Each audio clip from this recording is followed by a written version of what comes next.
वैश्य कृपा पतितानां पावनेभ्यो वैष्णवेभ्यो नमो नमः। जय श्री कृष्ण चैतन्य प्रभु नित्यानंद श्री अद्वैत गदाधर श्रीवासादि गौर भक्तवृंद। हरे कृष्ण कृष्ण कृष्ण हरे हरे, हरे राम राम राम हरे हरे। हरे कृष्ण।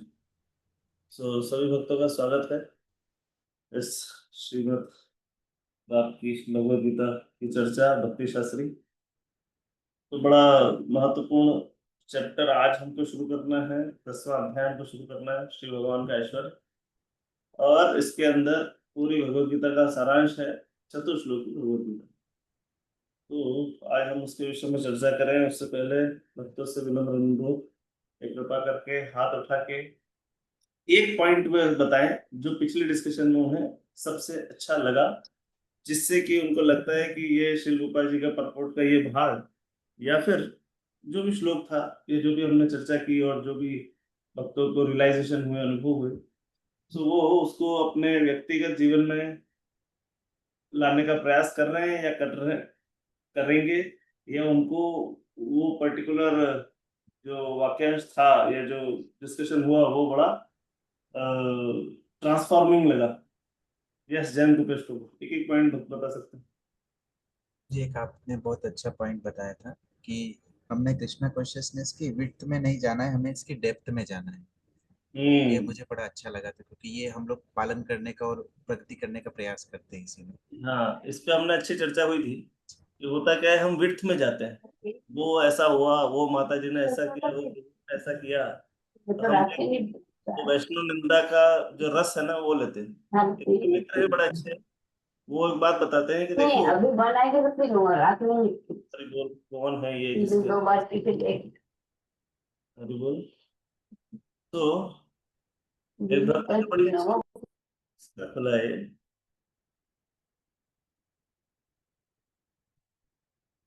भक्त बता बड़ा अच्छा बोलते हैं कि वैष्णव, ये गुरु वैष्णव जो बोलते हैं कि भगवत भक्ति में रस है, भगवत भक्ति में कितना रस होगा उसकी कल्पना हम इस बात से करते हैं कि जो गुरु वैष्णव नहीं कहते हैं और जो गुरु वैष्णव मना करते हैं कि वैष्णव की निंदा मत करो, प्रजल्प मत करो, भक्ति में आने के बाद से प्रजल्प में रस बढ़ जाता है, ऐसा लगता है। तो बोलते हैं कि जिस बात के लिए वैष्णव मना करते हैं वो हम करते हैं और उसमें हमको रस आ रहा है, तो भाई वो काम जब हम करेंगे जिसमें वैष्णव कह रहे हैं कृष्ण कथा, कृष्ण चर्चा, कृष्ण कीर्तन, कृष्ण नाम, तो इन दैट केस हमारे जीवन की गति होगी क्या, कितना अच्छा हमको लगने लगेगा। तो डेप्थ में जाने का मतलब है शास्त्रों का भावनाओं को समझना, हरिनाम को हृदयगम्य करना, भगवान के नाम को प्रेम पूर्वक जप करना, ये डेप्थ है। और विड्थ क्या है, उसने ऐसा किया, उसने ऐसा किया, वो मंदिर में ऐसा होता है, ये मंदिर में वैसा होता है, ये भक्त खराब, वो ब्रह्मचारी खराब, यहाँ वहाँ सब कुछ। तो विड्थ की बजाय हमको डेप्थ में जाना है। That's great. Thank you. Sita समर्पण माता जी। हरे कृष्ण प्रभु जी, दंडवत प्रणाम, सभी को हाँ दंडवत प्रणाम। बहुत सुंदर बात कही प्रभु जी, जो अभी प्रभु जी ने बताया, आपने इतना अच्छा एक्सप्लेन किया कि हम निंदा में ज्यादा रस लेते हैं। तो हमें इस चीज से आगे ये बताते हैं भगवान ने, 29वें श्लोक में ये बताते हैं कि व्यक्ति, मैं ना किसी से द्वेष करता हूँ ना किसी से प्रेम करता हूँ, मैं सबसे समभाव रखता हूँ। तो बिल्कुल सही बात है, हमें इस बात से शिक्षा लेनी चाहिए कि हमें किसी की निंदा नहीं करना चाहिए, सबसे ऐसा व्यवहार करना चाहिए जैसा भगवान करते हैं वैसा हमें करने का प्रयास करना चाहिए। वो स्पष्ट कह रहे हैं कि ना मैं किसी से द्वेष करता हूँ ना किसी से पक्षपात करता हूँ, मेरे लिए सब समभाव है। और जो मेरी भक्ति पूर्वक सेवक करता है वह मेरा मित्र है, अब मुझ में स्थित रहता है और मैं भी उसका मित्र हूँ। हरे कृष्ण प्रभु जी, दंड। थैंक यू माता जी। सागरिका देवी माता जी। CWM मतलब क्या है माता जी? CWMP क्या होता है? प्रभु जी, छिंदवाड़ा, छिंदवाड़ा है एमपी। अच्छा, छिंदवाड़ा में छिंदवाड़ा MP, CWMP। अच्छा अच्छा। यस माता जी। जी। प्रभु जी, भगवान इसमें अध्याय 9 में 27 श्लोक में बता रहे हैं, वो अर्जुन से कह रहे हैं कि तुम जो भी करते हो, जो भी खाते हो, जो कुछ भी अर्पित करते हो या दान देते हो और जो भी तपस्या करते हो उससे मुझे अर्पित करते हुए करो। यस, धन्यवाद, सही कहा आपने। जो कुछ भी हम करें वो भगवान को निमित्त मानते हुए करें। यस विभोर प्रभु जी, हरे कृष्णा। हरे कृष्णा प्रभु जी। प्रभु जी, आपने एक कहानी सुनाई थी भूत भावन नाम की, कि भगवान तो सबके लिए कर ही रहे हैं, और उन्होंने, गुरु जी ने एक नाम दे दिया तो बस वो उसी से, क्योंकि पहले इतना एक्सेस नहीं था आचार्यों को, लेकिन अभी तो बहुत अवेलेबल है। यस सही बात। पहले इतना आचार्यों की बिल्कुल वो था नहीं। अभी हम कई बार कहते हैं ना, हमको हमारे गुरु महाराज का संग नहीं मिल पाता, हमारे गुरु महाराज तो प्रचार में है। तो भाई पहले तो क्या स्थिति थी, पहले तो गुरुदेव कंटिन्यूसली प्रचार में लगे रहते थे, और अलग अलग जगह जाते थे। आपने एक बार उनके दर्शन कर लिए, दीक्षा हो गई, दैट्स इट। और अगर आपने उस वक्त मौके पे चौका नहीं मारा तो हरे कृष्ण, बढ़ो आगे। आपका फिर कब आपको गुरुदेव मिलेंगे उसके बारे में कोई पता ही नहीं था। अभी तो कम से come live video, live location सब कुछ आती रहती है हमारे पास व्हाट्सएप में। इतने सारे लेक्चर्स है, रिकॉर्डिंग्स है। भगवान करे कि हम किसको सुने, ये रहता है कि हम सुने, सुन रहे हैं कि नहीं सुन रहे हैं। अभी गुरु महाराज का रहता है भाई, इतनी सारी चीजें भक्तों के पास जा रही है, वो श्रवण कर पा रहे हैं या नहीं कर पा रहे, वो बड़ा प्रश्न है अभी। यस, और कोई बात? हरे कृष्ण। तो आज हमारी जो चर्चा है वो 10 कैंटो की है। 9 कैंटो को एक समराइजेशन, जो 9 चैप्टर है इसके बारे में हम थोड़ा सा डिस्कशन करेंगे कि हमने क्या क्या उसके अंदर पढ़ा था। ओवरऑल समरी हम देखेंगे, और उसके बाद हम अपना, क्योंकि 9 चैप्टर, तो जब आप देखेंगे ना तो आपको ऐसा लगेगा कि यहाँ मतलब कई बार रिपीटेटिव चीजें लगती है ना हमको, कि भगवान ने अभी भी ये बातें बताई, वापस से फिर इसी प्रकार से बातें कर रहे हैं। तो वो हम कई बार थोड़ा सा ऐसा भाव आता है कि ये रिपीट कर रहे हैं क्या चीजें।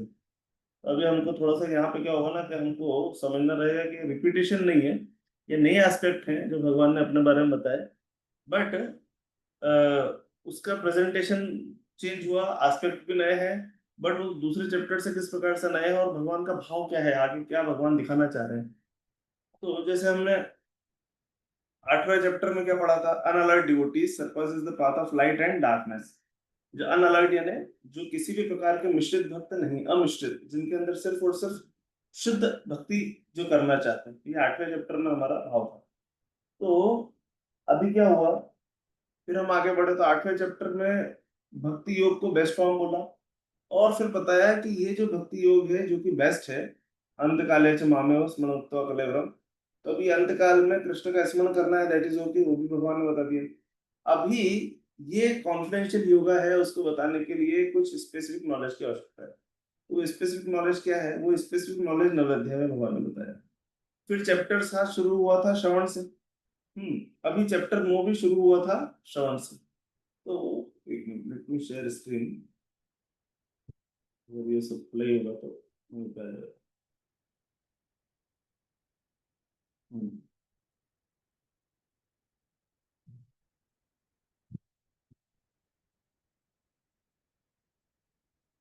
सो आई होप दिखाई दे रही है ना स्क्रीन। जी प्रभु जी। जी प्रभु जी। तो राज विद्या पहले से 3 भगवान ने यहाँ पे श्रवण के बारे में बताया था, और ये पहले 3 श्लोक उसी के बारे में थे मुख्य रूप से। फिर भगवान का भौतिक जगत से क्या संबंध है उसके बारे में भगवान ने चर्चा की, कि भगवान इस जगत से किस प्रकार से रिलेटेड है, कैलकुलेशन एस्पेक्ट, ब्रह्मा का दिन रात, यहाँ वहाँ बहुत सारी कैलकुलेशन हमने इस एस्पेक्ट में देखी थी। फिर हमने देखा था कि किस प्रकार से जो निर्विशेषवादी है उनके संबंध में गया 2 श्लोकों में चर्चा की, कि उनका जो ज्ञान है वो कितना सूक्ष्म है, वो भगवान के दिव्य रूप के बारे में चिंतन नहीं करते, that's the problem with that. फिर 13 से 19 में हमने महात्मा के बारे में पढ़ा था, और 3 प्रकार के अन्य उपासकों के बारे में पढ़ा था। फिर विशेष रूप से देवताओं की उपासना करने वाले के बारे में हमने देखा था 20 से 25 में। और फाइनली 26 से 34 में भगवान ने अनन्य भक्ति योग का उपदेश दिया। तो ये ओवरऑल हमने 9वें चैप्टर में चर्चा की। अभी जो 10वां अध्याय है वो बड़ा विशेष है। अभी क्या हो रहा है, भगवान यहाँ पे जब आप देखते हैं परपोर्ट को, जब हम देखेंगे ना 10th चैप्टर का first verse, first second verse, तो वहां से भगवान बोलते हैं कि अभी मैं तुमको, अरे अर्जुन और सुनो, लेट मी शेयर। अभी हम उसको पढ़ना शुरू करते हैं। पहला श्लोक हम पढ़ देंगे, अनुवाद पढ़ेंगे, उसके बाद फिर हम फर्दर डिस्कशन करेंगे।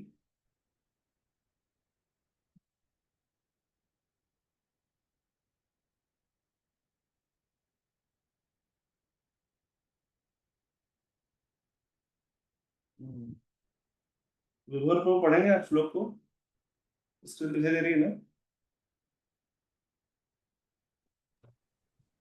प्रभु जी, भूय एव महाभावो शृणु मे परम वचम यत्तेऽहं प्रियमयाणं वश्यामि हितकाम्यया।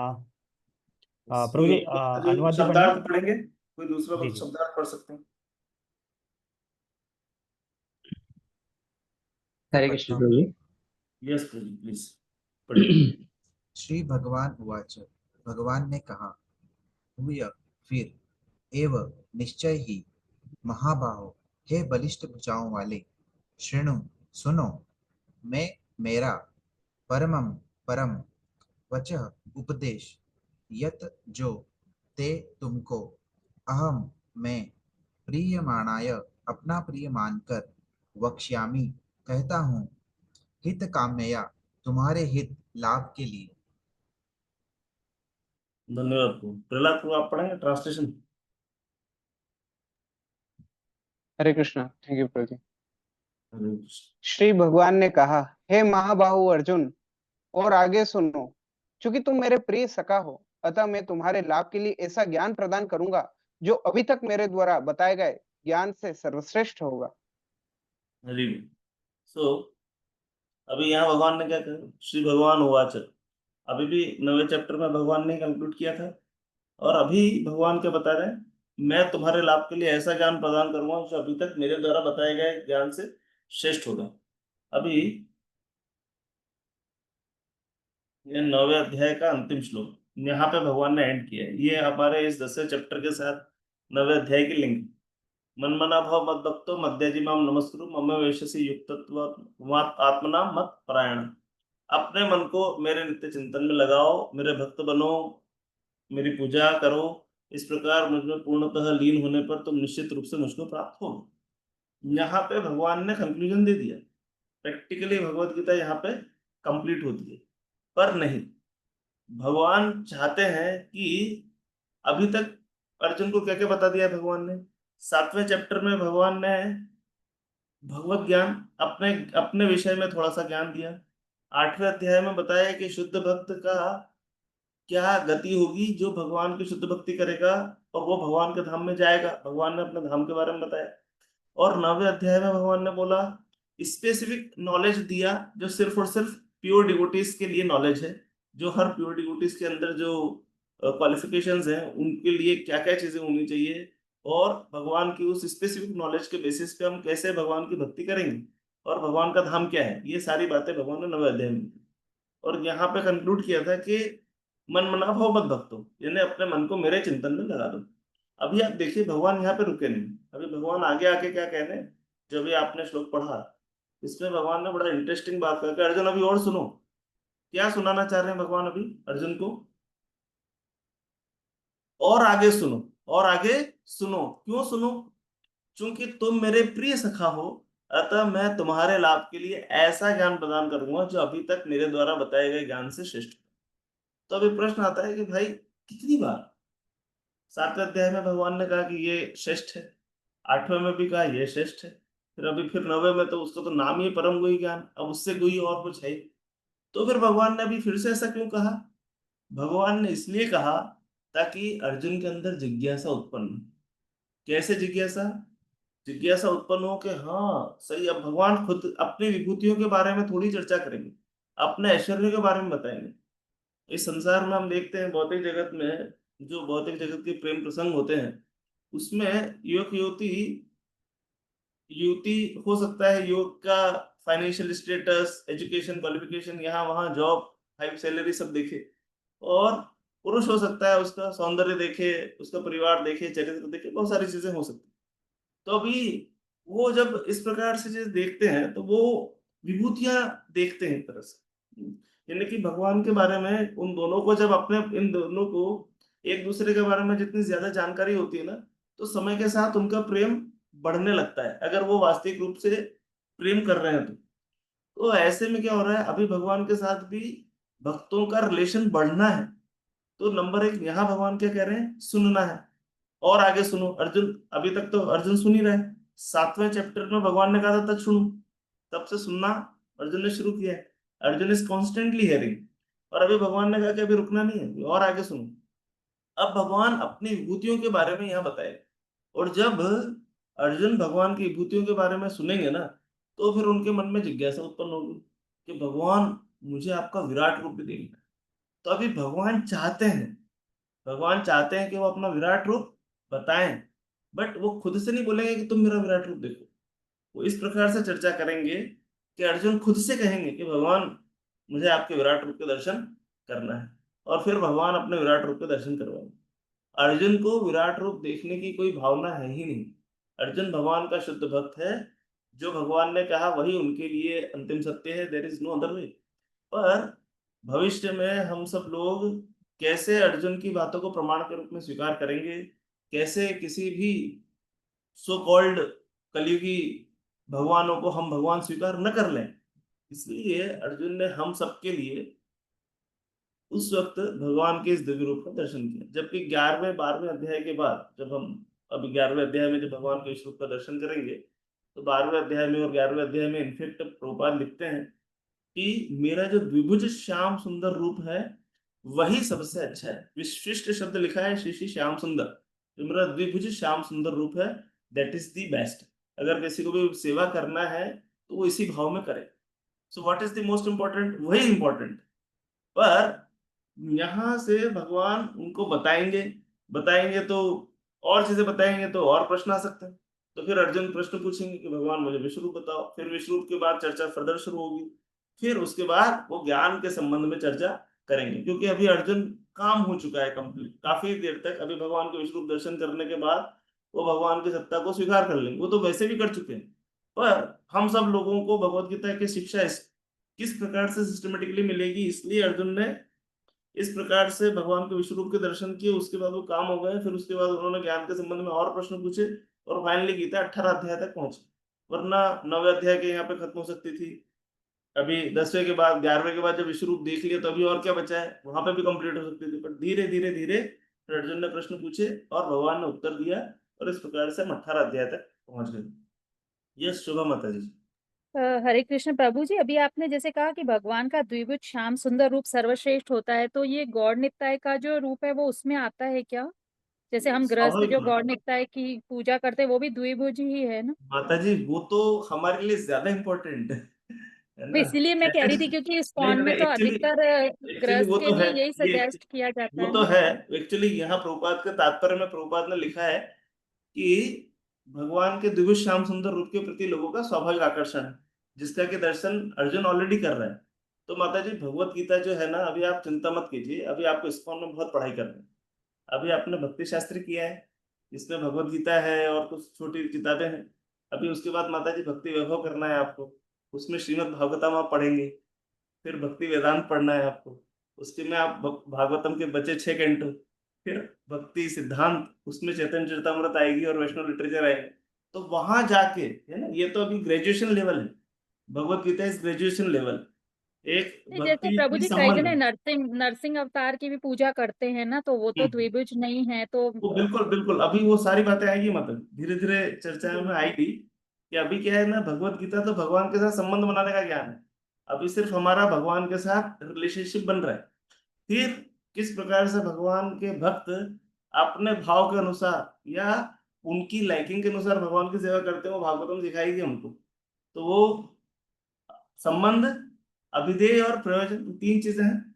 तो भगवत गीता संबंध का विज्ञान है, अभिधेय का विज्ञान, यानी कि प्रोसेस क्या है भगवान से प्रेम करने की, और किस भाव में भक्त किस भाव से सेवा करते हैं। तो वो आएगा आपका अभिधेय का ज्ञान, श्रीमद् भागवतम। और फिर प्रयोजन, अभी कृष्ण प्रेम प्राप्त करना कैसे है, तो चैतन्य महाप्रभु सिखाते हैं। तो चैतन्य महाप्रभु और निताई तो लेटेस्ट इनकारनेशन है। We are here to worship him only, क्योंकि उन्हीं की कृपा से हम ये सब कुछ कर पा रहे हैं, और उन्हीं की कृपा से दुनिया भर में हरिनाम का प्रचार हो रहा है। महाप्रभु ने ही कहा है, और हम तो कहते भी हैं हमारी यूथ क्लासेस में कि कृष्णा इज फेयर। अगर आप एग्जाम में आपने 100% लिखा, कृष्ण कॉपी चेक करेंगे, 100 में से 100 देंगे। फिर चैतन्य महाप्रभु की बारी आएगी। चैतन्य महाप्रभु में आपने बस, आप एग्जाम देने चले गए, आपने कुछ नहीं लिखा, Chaitanya Mahaprabhu will pass you, कोई बात, पास, 100 में से 100 ले जाओ। नित्यानंद प्रभु ने कहा okay, you can't go even to exam hall, don't worry, घर पे बैठो, मैं 100 में से 100 दे रहा हूँ।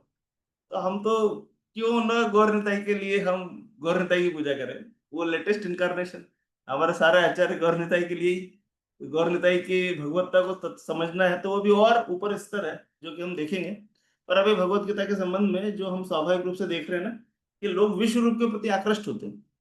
अभी चूंकि चर्चा चल रही है तो एक और एनेक्डोट आता है कि एक भक्त ने शिल प्रभुपाद जी से कहा, तो प्रभुपाद जी, हमको है ना हमारे मंदिरों में विश्व रूप के विग्रह रखने चाहिए, विश्व रूप के विग्रह।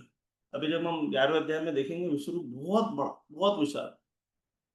भगवान तो प्रभुपाद ने कहा अच्छा, तो ऐसा क्यों?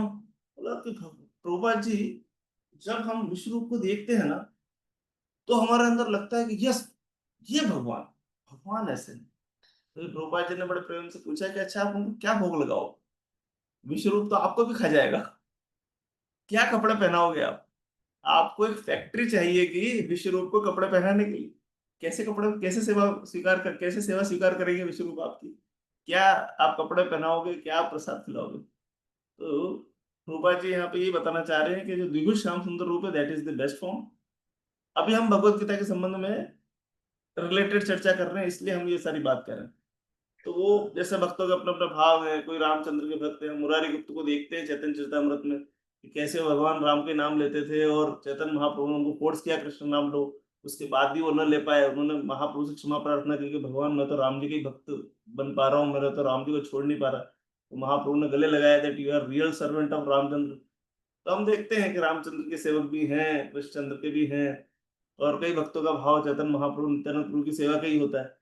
निताई पद कमल, हम तो उसी परंपरा के हैं ना कि निताई नित्यानंद प्रभु की कृपा के बिना कैसे महाप्रभु मिलने वाले हैं। नित्यानंद प्रभु की कृपा के बिना हमारी गाड़ी आगे नहीं बढ़ने वाली।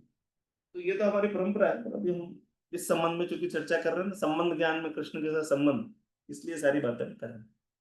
तो ये चर्चा समय के साथ आएगी, अभी और भी पढ़ना है। मिलो तुझको, मिलो तुझको, मिलो तुझको चलना है। सभी, मेरा निवेदन सब भक्तों से है कि 1 से 7 तक जो 7 श्लोक है, आप क्या कीजिए, उसका ट्रांसलेशन परपोर्ट आप पढ़िए, श्लोक ट्रांसलेशन परपोर्ट आप पढ़िए। मैं 8:25 हो रहे हैं, तो 8:35 पे मैं इस रूम को वापस ले लूंगा। तब तक आप एक बार उसका ट्रांसलेशन परपोर्ट पढ़ो। और मेरा विनम्र निवेदन कि कई बार सिर्फ मैं, जैसे जैन गोपेश प्रभु हुए या कुछ धर्मनिष्ठा माता जी और कुछ 2-3 माता जी हो गई, 1-2 प्रभु हो गए, वही हमेशा प्रेजेंटेशन देते हैं। मेरा निवेदन के बाकी जो भक्त हैं वो भी कृपया करके इस डिस्कशन का भाग बने और समरी प्रिपेयर प्रिपेयर कर सकते हैं, बोल सकते हैं, डिस्कशन कर सकते हैं। तो समझ में आएगा कि वो भी कर रहे हैं। वरना होता क्या है कि सबके वीडियो तो ऑफ है, तो अभी हो सकता है आप घर में कुकिंग कर रहे हो या दूसरे 4 काम कर रहे हो, पता ही नहीं कि आगे सुन रहे हैं कि नहीं सुन रहे। ऑफलाइन में कम से कम हमारे लिए ये फैसिलिटी रहती है कि सब सामने ही बैठे होते हैं। हो सकता है मन ना लगा है, पर फिजिकली तो कम से कम जीवात्माएं सामने बैठी होती है। अभी हमारे भक्ति योग की क्लासेस चल रही है, तो अभी ये परसों क्लास हम इसलिए नहीं ले पाए क्योंकि भक्ति योग की हमारी क्लास थी, वो भी 8 बजे का समय था। तो उसमें कम से कम हो सकता है मन भटक जाए, बट हाँ प्रभु जी सामने बैठे हैं, वो देख रहे हैं और सारे वक्त सामने बैठे हैं, तो कम से कम हर थोड़ी देर में याद आ जाता है कि हाँ हम क्लास में है। ऑनलाइन में बड़ा डिफिकल्ट है ये जॉब। इसलिए मेरा निवेदन कि सभी भक्त चर्चा में भाग ले, और जो रेगुलर ड्यूटीज है जो डिस्कशन करते हैं, उसके अलावा भी जो नए भक्त हैं अगर वो चर्चा करेंगे तो ज्यादा अच्छा लगेगा। मैं रूम क्रिएट कर रहा हूँ। आप 1 से 7, जो पहला ग्रुप है वो पहले के 30 श्लोक और दूसरा ग्रुप बाद के 4 श्लोकों को पढ़ेगा। और उसके बाद आपको क्या है, सिर्फ आपको अच्छे से पढ़ना है, परपोर्ट्स को प्रेम पूर्वक पढ़ना है, और कुछ आपको ढूंढना नहीं, बस आप पढ़ लीजिए। पहला काम आप पढ़ लीजिए ताकि हम उसके पहले 3 और फिर बाद के 4 श्लोकों के ऊपर हम चर्चा करेंगे। ठीक है।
ऐसे मत कर तू उस दिन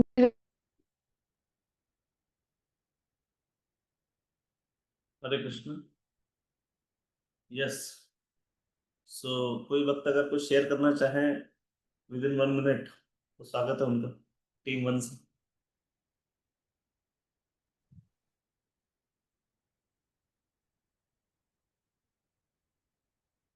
यस संकर्षण प्रभु। आ, हरे कृष्ण प्रभु जी, धन्यवाद हरे। प्रभु जी।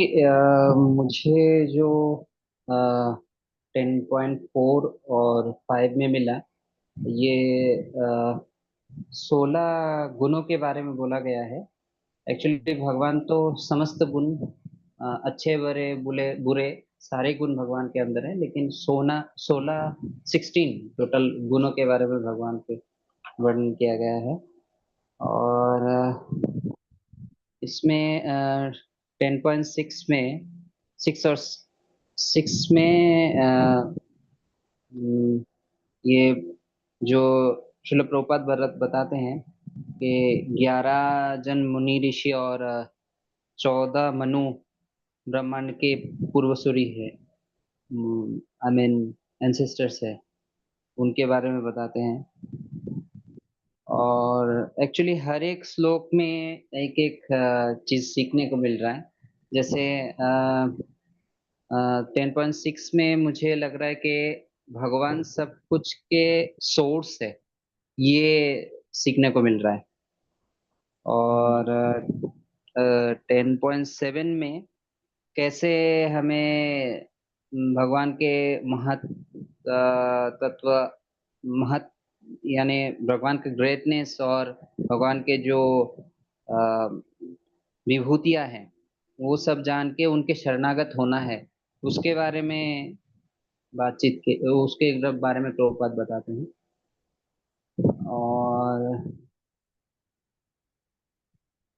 और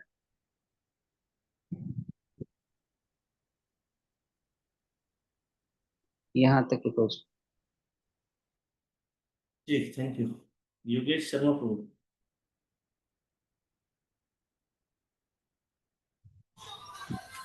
हरे कृष्णा प्रभु, धन्यवाद, प्रणाम।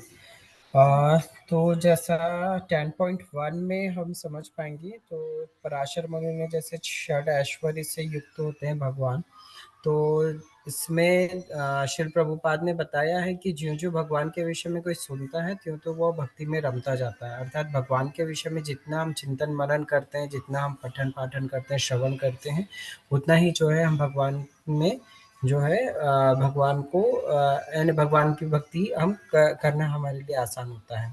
फिर 10.2 में जो पॉइंट मुझे अच्छा लगा, कृष्ण को जानने के लिए विद्वत्ता की आवश्यकता नहीं है। अर्थात जो है मानसिक चिंतन से ज़्यादा जो है भगवान भक्ति और प्रेमा भक्ति में जो है ज़्यादा हमें वो करना चाहिए। और श्रीमद् भागवत इसी में आगे भी कहा गया कि स्पष्ट कहा गया है कि श्रीमद् भागवतम में कि बड़े बड़े देवता भी भगवान को नहीं जान पाते, जहाँ तक उनकी अपूर्ण इंद्रियां पहुंच पाती हैं वहीं तक वे सोच पाते हैं। अर्थात भगवान अनंत हैं और अनंत उनकी लीलाएं भी अनंत है और भगवान को जानना भी अनंत है। सो दैट जितना हम हमारी इंद्रियों से जो है हम समझ पाए भगवान को, उतना ही हमारे लिए जो है सफिशिएंट रहता है। फिर उसके आगे ही सेम उसमें कहा गया है कि सेम 10.2 में कहा है भगवान वास्तव में हम सच्चिदानंद स्वरूप कृष्ण को तभी समझ सकते हैं जब भगवत गीता तथा श्रीमद् भागवत में उनके वचनों को पढ़ें। अर्थात भगवान के वचन को सुनना, पढ़ना और भगवान के और भगवत भागवत के विषय में जानना और पढ़ना वो बहुत आवश्यक है भक्ति के लिए। फिर उसके बाद में 10.3 में कुछ पॉइंट्स अच्छे हैं। बद्ध जीव, जैसे श्री प्रभुपाद बताते हैं कि बद्ध जीव अपना शरीर बदलते रहते हैं किंतु भगवान का शरीर परिवर्तनशील नहीं है। यहाँ तक कि जब वे इस श्लोक में भी आते हैं तो भी वे अजन्मा स्वरूप में आते हैं। फिर इसी के आगे जो है श्री प्रभुपाद बताते हैं कि सारे देवता इसी भौतिक जगत में उत्पन्न होते हैं किंतु कृष्ण अजन्मा है। फिर आगे और भी है कि जो व्यक्ति मूर्ख नहीं है, जो भगवान के स्वरूप को ठीक से समझ सकता है, वह समस्त पाप कर्मों से मुक्त है। दैट्स ऑल प्रभु जी। हरे कृष्णा। धन्यवाद। सुचित्रा माता जी। हरे कृष्णा, प्रणाम प्रभु जी। प्रभु जी अभी प्रभु जी ने जो पॉइंट शेयर किए वही मेरे पॉइंट्स थे। तो जैसे कि पराशर मुनि ने एक डेफिनेशन बताई है कि यूं ही किसी को भी भगवान नहीं मान लेना चाहिए। यदि उसमें 6 क्वालिटी है तो ही वो भगवान क्लेम कर सकते हैं, नहीं तो भगवान को क्लेम नहीं कर सकते हैं। और वैसे भी हमारी सोसाइटी में बहुत सारे ऐसे लोग हैं जो अपने आप को भगवान की कैटेगरी में मानने लग जाते हैं, थोड़ी सी भी यदि उनमें योग शक्तियाँ या सिद्धियाँ आ जाती हैं तो। लेकिन ये पूरी तरीके से यहाँ पे डिक्लाइन कर दिया गया है। यदि पर्याप्त रूप से शक्ति, यश, धन, ज्ञान, सौंदर्य, त्याग यदि है तो ही भगवान है, अदरवाइज कोई भगवान नहीं बन सकता है, कोई कितना भी क्लेम करने की कोशिश करे। और सेकंड बात ये जो हमने पहले के चैप्टर से पढ़ा कि भगवान गुह्य ज्ञान बता रहे हैं और उससे भी गुह्य ज्ञान इस चैप्टर में बता रहे हैं। और पहले तो भगवान ने अपनी शक्तियों और कार्यों के बारे में बताया है, लेकिन इस चैप्टर में हम भगवान के ऐश्वर्य के बारे में, ऐश्वर्य ज्ञान के बारे में हम समझ पाएंगे। और जैसे जैसे हम श्रवण करते हैं वैसे वैसे हमारी भक्ति में दृढ़ता बढ़ती है। जैसे हम पहले के चैप्टर से लेकर अभी तक चैप्टर में हमारा थोड़ा सा इंप्रूवमेंट भी हो रहा है, हमें लग रहा है कि भगवान से हमारा कनेक्शन थोड़ा बढ़ रहा है। और यदि हमको वास्तव में भगवान के बारे में जानना है और भगवान क्या कहते हैं ये जानना है तो हमें भगवत गीता और श्रीमद् भागवतम का अध्ययन करना होगा। और यूं ही उड़ी हुई बातों से कि ऐसे भगवान वैसे भगवान से हमें बिलीव नहीं करना चाहिए। और भगवान वास्तव में जन्म लेते हैं, लेकिन उनके जन्म हमारे जन्म की तरह नहीं होते हैं। हमारे शरीर पाप से कंटामिनेटेड हो जाते हैं, लेकिन भगवान पाप और पुण्य से हमेशा परे रहते हैं और उनके जन्म उनकी इच्छा से होते हैं। तो इस तरीके से कुछ इंपॉर्टेंट बातें हैं। और इसमें एक बात यहाँ पे बहुत अच्छी लिखी गई है कि यहाँ पे श्री भगवान को अज कहा गया है, मतलब भगवान अजन्मा है। वैसे हमने सेकंड चैप्टर में भी अज के बारे में पढ़ा है। उसमें हमारा जन्म होता है, हमारी शक्तियाँ क्षीण होती हैं, हमारा शरीर बढ़ता है, लेकिन भगवान के साथ में ऐसी कोई कंडीशन अप्लाई नहीं होती। हरे कृष्णा। थैंक यू प्रभु जी। Thank you. तो सुचित्रा माता जी ने बहुत अच्छी बात कही कि भगवान के यहाँ पे लिखा है अजर, यानी भगवान अनबोर्न है। तो जो जीवात्मा है वो भी तो अनबोर्न है। तो बताइए, जीवात्मा का अनबोर्न होना और भगवान का अनबोर्न होना, उसमें क्या डिफरेंस है? कोई अपने विचार व्यक्त करेंगे? हरे कृष्ण और धन्यवाद। यस सर, जो प्रभु जी, भगवान तात्पर्य में प्रभुपाद जी तात्पर्य में लिखते हैं कि भगवान को इसलिए मतलब जन्म से वो जन्म होने के बाद में वो वसुदेव नंदन या यशोदा नंदन के नाम से फेमस हुए। तो वो प्रभुपाद बताते हैं कि हमारा जन्म माँ के गर्भ से होता है, लेकिन भगवान ने क्या है कि उनके समक्ष पहले चतुर्भुज युग में रूप में प्रकट हुए थे। उसके बाद में उन्होंने शिशु का रूप धारण करा था, जिसकी वजह से भगवान का जन्म दिव्य है। मतलब भगवान बोलते हैं ना, जन्म कर्म च में दिव्यम यो में वेति तत्वतः। तो प्रभु जी बिल्कुल सही। इसलिए इससे थोड़ा समझ सकते हैं। बिल्कुल सही, क्योंकि भगवान इतना स्वाभाविक, जैसे हम अपने कर्मों के कारण और पाप पुण्य को भोगने के लिए संसार में आते हैं, भगवान के साथ ऐसा नहीं। भगवान सबसे पहले अपनी इच्छा से आते हैं, और उससे भी इम्पोर्टेंट, भगवान अपने दिव्य शरीर के साथ आते हैं। ठीक है, बिल्कुल। शुभा माता जी, यस। हरे कृष्णा। प्रभु जी जैसे पहले भी हमने जो पिछले अध्यायों में पढ़ा है, मुझे ऐसा लग रहा है इसमें थोड़ा ज्यादा इलेबोरेट करके बताया गया है उसी चीज को, कि जैसे भगवान के बारे में जो ऐश्वर्य उनके पहले भी बताए गए हैं कि देवी देवता भी इवन उनको समझ नहीं पाते। ये चीज भी हमने पहले देखी है कि जो कुछ भी हम देखते हैं अच्छा बुरा सबका मूल कृष्ण ही है। सारी वस्तुएं उनसे उद्भूत हैं लेकिन वो उनमें नहीं है। इसी चीज को और आगे बताया गया है कि जैसे इसमें चौथे श्लोक में कि जो भी मनुष्यों में हम गुण भी इवन देखते हैं ना, वो सारे गुण भी भगवान के द्वारा ही हमें प्रदत्त होते हैं। क्योंकि ऐसा पहले हमने देखा था कि सारी जो क्वालिटीज भगवान में होती हैं वही जीवों में भी होती हैं, बस क्वांटिटी में थोड़ा सा फर्क होता है। जैसे बुद्धि जो है वो भगवान से ही हमें आई है, ऐश्वर्य क्षमा का गुण, अहिंसा का, ऐसा भगवान, क्योंकि भगवान में गुण है तो क्योंकि हम उनके अंश हैं तो हमारे अंदर भी है, लेकिन क्वांटिटी में फर्क है। उसमें फिर एक एक गुण को डिटेल में बताया गया है कि गुण क्या है। बुद्धि जैसे यानी जो नीर और क्षीर के विवेक को समझ सकती है कि क्या सही क्या गलत है। और ज्ञान को यूजुअली हम लोग जो डिग्रीज मिलती हैं कॉलेजेस में भौतिक ज्ञान से जोड़कर देखते हैं, लेकिन यहाँ ये बताया गया है कि ज्ञान का वास्तविक अर्थ है कि पदार्थ और आत्मा में जो व्यक्ति अंतर कर पाता है, मतलब तो वो ज्ञानी है। बाकी ये जो विश्वविद्यालय में जो शिक्षा प्राप्त हो रही है उसमें आत्मा के बारे में कभी भी कोई डिस्कशन नहीं किया गया है। तो अगर वो डिग्री मिल भी गई तो व्यक्ति ज्ञानी नहीं कहलाता, क्योंकि मनुष्य बिल्कुल। जीवन का जो ध्येय है वो तो वो प्राप्त कर ही नहीं सकता। इसी से रिलेट करते हुए प्रभुपाद ने परपोट में बताया है कि जो भी संस्थाएं हैं जो ये समाज सेवा के कार्यों के नाम पर जो भी कार्य करती हैं, लेकिन अगर वो मनुष्य को उनके मनुष्य जीवन का उद्देश्य को प्राप्त करने में सहायता नहीं कर पा रही, तो वो एक्चुअली वो किसी प्रकार का ऐसा कार्य कर ही नहीं रही हैं जिससे कि कोई उद्धार हो सके किसी का। बिल्कुल मानव सही। समाज के लिए उनको लाभप्रद वो तभी होगा जब उनको इस चीज से स्तर से ऊपर उठाएं, उनके मतलब इस प्रकार से उनका भावना ऐसी करे कि वो सुख दुख में समभाव रह सके और अपने आध्यात्मिक उन्नति कर सकें और राग द्वेष इनको दूर कर सकें, अहिंसा का पालन कर सके। लेकिन अगर वो ये सब नहीं कर पा रहे तो वो भी वैसा ही कार्य कर रही हैं जैसे जो भौतिक जीवन में चलता ही रहता है, जिसमें एंड में मिलना तो दुख ही है, जो हमने पहले पढ़ा कि अशाश्वत दुखालम अशाश्वतम। तो वो चाहे कितना भी अच्छा कार्य कर लेंगी तो परिणाम जो है वो कोई सार्थक निकलने वाले नहीं है। और उसमें और भी गुणों को थोड़ा ज्यादा डिटेल में माता जी बताया, अगर मैं कोई समझ और गया माता वक्त जी, बताना चाहे, अब हाँ, और कोई वक्त बताना चाहे अभी तो। और वक्त बताने का प्रभु जी से मेरा सबसे निवेदन, लेस देन 1 मिनट है ना। हमारे पास क्या है ना, कहने को बहुत ज्यादा है पर समय की मर्यादा है। यस योगेश प्रभु आपने एड्रेस किया, आपने पहले आपने बोला था, यस सुचित्रा माता जी आपने एड्रेस किया। हरे कृष्ण जी प्रभु जी, जैसे आपने बताया कि जो हम जीव हैं वो भी जन्म लेते हैं, भगवान भी लेते हैं, तो इसमें डिफरेंस क्या है? तो जैसे कि हमने पहले भी आपसे सुना है कि हमारी 6 कैटेगरियाँ होती हैं हमारी ग्रोथ की। हम जन्म लेते हैं, बढ़ते हैं, वृद्धि करते हैं, क्षीण होते हैं, फिर हम मृत्यु को प्राप्त हो जाते हैं। लेकिन भगवान के ऊपर ये कंडीशन अप्लाई नहीं होती है। भगवान अभी भी हम देखें तो 16 साल के ही दिखते हैं। और भगवान का हमने जैसे पढ़ा है कि बहुत सारे उनके बच्चे और उनके पोते पड़पोते भी हो गए, उसके बाद भी भगवान बहुत यंग दिखते थे। तो काल का भगवान के ऊपर कोई इफेक्ट नहीं पड़ता है, सबसे इम्पोर्टेंट बात ये है। बिल्कुल तो उसके काल का बाद में कोई हमें जैसे जी, और हमें जन्म लेने के लिए माँ के गर्भ की आवश्यकता होती है। यदि हम माँ का गर्भ नहीं है तो कोई भी जीव जन्म नहीं ले सकता है। लेकिन भगवान के ऊपर ऐसी कोई कंडीशन नहीं है। भगवान सजीव से, निर्जीव से, गर्भ से या गर्भ के बाहर कहीं से भी प्रकट हो सकते हैं। अभी और हमने नरसिम्हा महाअवतार नरसिम्हा में देखा है कि भगवान हम में से प्रकट हुए बिल्कुल, थे। यस, तो वही देख के मुझे अभी थोड़ा सा इसका पॉइंट भी याद आ गया। और हमें भगवान से थोड़े से गुण मिले हैं, लेकिन फिर भी हमारे गुण, हमारी शक्तियाँ भगवान से बहुत ज़्यादा तुच्छ हैं। भगवान असीम हैं, तो भगवान की शक्तियों की तुलना जीव से नहीं हो सकती। हरे कृष्ण, थैंक यू प्रभु जी। Thank you. जब शोभा माता जी बताए थे कि मटेरियल एजुकेशन स्कॉलरशिप के बारे में बात कर रहे थे, तो मुझे एक एनेक्डोट याद आया कि जब श्रील प्रभुपाद अमेरिका में थे, मैसाचुसेट्स इंस्टीट्यूट ऑफ टेक्नोलॉजी दुनिया का नंबर 1 इंजीनियरिंग कॉलेज है, तो वहां पे प्रभुपाद जी कथा करने के लिए गए थे। और प्रभुपाद जी ने वहां पे पूछा कि यहाँ कितने डिपार्टमेंट हैं, तो बच्चों ने बड़े उत्साह के साथ, गर्व के साथ अलग अलग डिपार्टमेंट्स के बारे में बोला। फिर प्रभुपाद ने पूछा कि मृत्यु के बाद हमारा क्या होने वाला है, उसके संबंध में कोई डिपार्टमेंट यहाँ पे है क्या, कोई विभाग है क्या कि डेथ के बाद आपका क्या होगा।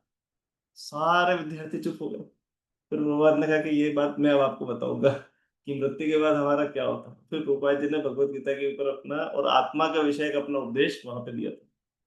तो कोई भले ही कितनी भी बड़ी यूनिवर्सिटी में हो, पोस्ट डॉक हो जाए, डॉक्टरेट हो जाए, डबल ट्रिपल पीएचडी हो जाए, पर वो उसको बेसिक 3 क्वेश्चन नहीं पता होते हैं। अगर वो भगवत गीता भागवत में या भक्तों का आशीर्वाद उसको नहीं मिला है, तो उसको पता ही नहीं होगा कि वो नंबर 1 वो कहाँ से आया है, भले ही उसके पास इतनी क्वालिफिकेशन। नंबर 2 उसको पता ही नहीं होगा कि उसको जाना कहाँ है। और नंबर 3 उसको अपने खुद की आइडेंटिटी के बारे में नहीं पता होगा कि वो है कौन। इस कॉस्मिक मैनिफेस्टेशन के रेफरेंस में हम यही कहते हैं कि we are not this body, we are spirit soul. हम कहाँ से आए हैं, भगवत धाम से आए हैं। हमको जाना कहाँ है, भगवत धाम जाना है।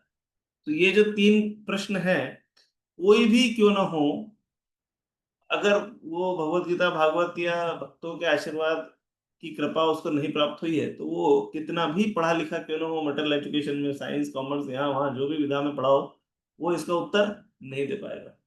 तो भक्ति मार्ग में सबसे आसान हमारे यहाँ पे, मतलब गृहस्थ भक्तों के छोटे बच्चों को भी पता होता है, 3-4 साल के बच्चे भी होते हैं कि हम भगवत धाम से आए और हमको भगवान के धाम जाना है और हम शरीर नहीं आत्मा। तो एक स्वाभाविक सी बात है जो बच्चे जानते हैं, बट इतने बड़े सो कॉल्ड स्कॉलर लोग भी नहीं जानते। सो अभी 10.1 में कुछ कुछ एस्पेक्ट्स लेके हम चर्चा करते हैं, क्योंकि हमारा मेन उद्देश्य है चतुश्लोकी भगवत गीता को लेना। जैसा आपने बताया कि भगवान शब्द की परिभाषा यहाँ पे दी है, और यहाँ पे क्या हुआ है ना कि भगवान ने क्या किया कि चैप्टर 9 के तुलना में भगवान ने ज्यादा कॉन्फिडेंशियल नॉलेज दिया है। वो क्या दिया है, उन्होंने अपने स्पेसिफिक ऑपुलेंसेस या जो विशेष विभूतियां हैं उनके बारे में, और साथ ही साथ उनके कार्यों के बारे में, ये 2 चीजें भगवान ने विशेष रूप से यहाँ पे बताई है। क्योंकि वहां पे भगवान ने कुछ अलग का, यहाँ भगवान कह रहे हैं सभी महर्षियों के, सभियों के जनक भी वही है। तो he is even more specific, more particular. 7वें अध्याय में भगवान ने बताया कि उनकी एनर्जीज कितनी है, बहुत सारी उनकी एनर्जीज है, अपने डिफरेंट एनर्जीज के बारे में बताया, और ये बताया कि वो किस प्रकार से काम करती है। 9वें अध्याय में भगवान ने क्या बताया कि जो उनकी डिफरेंट एनर्जीज हैं वो उनके उनके बारे में सुन के समझ के किस प्रकार से आप शुद्ध भक्ति में एस्टेब्लिश हो सकते हो, शुद्ध भक्ति में अपने चित्त को लगा सकते हो, वो 9वें अध्याय में है। और अभी 10वें अध्याय में जब हम सुनेंगे ना, और जब 10वें अध्याय को हम पढ़ेंगे तो हमारी भक्ति और बढ़ेगी, क्योंकि हमें भगवान के और ज्यादा ओपुलेंसेस के बारे में हमको पता चला। तो ये श्रवण का फायदा है। और eagerness to hear, that is the biggest qualification for a devotee. जैसे हम देखते हैं हमारे भक्ति सिद्धांत ठाकुर प्रभुपाद जी शिल प्रपात की किस क्वालिटी से खुश हुए थे। जब झांसी के टेम्पल प्रेसिडेंट ने हमारे शिल प्रपात जी को अभय चरण दे, वो सब जो अभय चरणानंद प्रभु जी थे उनको इंट्रोड्यूस करवाया है कि ये हमारे मंदिर बनाने के लिए हेल्प कर रहे हैं, and he is a great fund collector. उनका इस प्रकार से इंट्रोडक्शन दिया कि ये बहुत अच्छे फंड कलेक्टर हैं भक्ति सिद्धांत, और क्या आप इनको दीक्षा दे सकते हैं क्या। तो सरस्वती ठाकुर ने कहा कि मैं इन्हें पहले से जानता हूं और मैं पहले से मन बना चुका हूं कि मैं इन्हें दीक्षा दूंगा। क्यों दूंगा? क्योंकि ये बहुत अच्छे से सुनते हैं। तो भक्तिदान ठाकुर ने इस बात को नोट किया था कि प्रभुपाद बहुत अच्छे सुनते हैं। आज हमारे यहाँ पे 8 से 9 भागवतम का टाइम होता है, और एक स्पेसिफिक सेशंस पे हम कथाएं होती है, तो वो भी टाइम फिक्स रहता है कि शुरू अभी होगी, तो सब भक्तों का मन में पहला भाव रहता है कि भाई कंप्लीट कब होना है, खत्म कब होगी, ये भी पहले पता हो जाए ताकि हमको पता रहे कि कब खत्म होने वाली है, ताकि हम नया प्रोजेक्ट देखें हमारा। सिद्धांत सरस्वती ठाकुर के सामने ऐसा नहीं था। उनके वहां क्लास शुरू होने का समय था कि क्लास शुरू इस समय से होगी, खत्म कब होगी नो अनाउंसमेंट। जब तक भक्त लोग बैठे हैं सुन रहे हैं तब तक सिद्धांत सरस्वती कथा करते थे। वो 2 घंटे 3 घंटे 4 घंटे, इनफैक्ट श्रीमद् भागवतम का जो पहला श्लोक है, उस श्रीमद् भागवतम 111 उस पे सिद्धांत ठाकुर सरस्वती ठाकुर 3 महीने तक कथा किए थे, अलग अलग समय में 3 महीने तक एक श्लोक के ऊपर कथा किए थे। इतने विद्वान, इतने प्रकांड पंडित थे। तो उन्होंने शिल प्रपात जी के इसी एस्पेक्ट को नोट किया था कि शिल प्रपात बहुत अच्छे से क्या कर रहे हैं और श्रवण कर रहे हैं। और शिल प्रपात का भी इतना कन्विक्शन था ना श्रवण को लेके, जब शिल प्रपात ने श्रवण किया और उसके बाद उनका कन्विक्शन कितना स्ट्रांग हुआ कि उन्होंने कहा, ये जो जब वो जा रहे थे तो अपने गुरु भाई के पास गए और गुरु भाई से उन्होंने कहा कि जो सन्यासी थे, शिल प्रपात जी भी सन्यास ले चुके थे, बोले श्रीमद् भागवतम अमेरिका जा रही है एंड उसके लिए कोई कुली की आवश्यकता है जो कि भागवत को उठा ले, तो मैं कुली के रूप में जाना चाहता हूँ, आपकी अनुमति है क्या। उन्होंने पहले अपनी पुस्तकें बताई उनके गॉड ब्रदर को, तो उनको देख के बड़ा अच्छा लगा। उन्होंने कहा बिल्कुल बिल्कुल जाइए, आप जाइए जाइए। तो प्रभुपाद ने ऐसा नहीं कहा कि मैं अमेरिका जा रहा हूँ, प्रभुपाद ने कहा कि श्रीमद् भागवतम अमेरिका जा रही है और मैं कुली हूँ जो कि मुझे उसको कैरी करना होगा, इसलिए मुझे जाने की परमिशन है क्या, क्योंकि भागवतम जाने वाली है अमेरिका। तो ये प्रभुपाद जी का दृढ़ भाव था भगवत गीता को लेके कि ये जो ज्ञान है उसको यदि कोई क्षणोताम स्वकथा कृष्ण बार बार अगर कोई श्रवण करेगा ना, तो उसका हृदय से सारे कलमश सारे अनर्थ खत्म हो जाएंगे। सुने यदि काने बार बार, जो बार बार कानों से सुनेगा तो उसके हृदय से सारे मल खत्म हो जाएगा। कितना प्रभुपाद का कन्विक्शन था। जबकि प्रभुपाद का एक्सेंट देख लो, बंगाली एक्सेंट। इनफेक्ट एक एनेक्डोट हम सुनते हैं कि जब पहली बार प्रभुपाद ने चैतन्य चरितमृत के ऊपर कथा की थी अमेरिका में फर्स्ट टाइम, तो उन्होंने रूप गोस्वामी सनातन गोस्वामी चैतन्य महाप्रभु से कैसे मिले उसके बारे में कथा की थी। और उसमें जब भक्त ने पहली बार जो नोट बना रहे थे ना, ब्रह्मानंद प्रभु ने नोट बनाया था, तो उसमें उन्होंने लिखा सोना टोन। प्रभुपाद ने कहा सनातन, उन्होंने क्या कहा, उनको क्या समझ में आया वो बंगाली एक्सेंट में, सोना टोन, बोले कोई टोन है जिसका नाम गोल्ड है, सोना टोन इस नाम से कुछ होगा। तो इतना एक्सेंट भी प्रभुपाद जी का बंगाली इंग्लिश मिक्स करके एक्सेंट था, बट स्टिल प्रभुपाद के शिष्य प्रभुपाद जी के लिए पागल थे। क्यों? क्योंकि वो जानते थे he is a real well wisher. इतना कन्विक्शन प्रभुपाद जी का अपने गुरु के श्री चरणों में स्ट्रांग था, और अपने गुरु महाराज की आज्ञा का पालन करने का कितना अद्वितीय प्रयास उन्होंने किया, जो न भूतो न भविष्य थी, न हमने अतीत में ऐसा देखा है और भविष्य में भी देखने की कोई संभावना नहीं। इसलिए गुरु महाराज बोलते थे कि जैसे क्रिश्चियनिटी में Jesus Christ is number 1, Jesus Christ की जो पोजीशन है दैट इज यूनिक। इस्लाम में जो मोहम्मद पैगंबर की पोजीशन है that is quite unique position. Similarly Sanatan Dharma में ऐसी यूनिक पोजीशन श्रील प्रभुपाद की है, यही हमको समझना है और हमको संसार को समझाना है, क्योंकि इस यूनिक पोजीशन के साथ श्रील प्रभुपाद जी ने पूरा संसार का उद्धार किया अपनी पुस्तकों के माध्यम से, और अपना कन्विक्शन, उनका कन्विक्शन जो उनके गुरु के शब्दों में था, और दूसरा उनका गुरु का विश्वास कि ये चूंकि ध्यान से सुनते हैं इसलिए ये कुछ कर पाएंगे।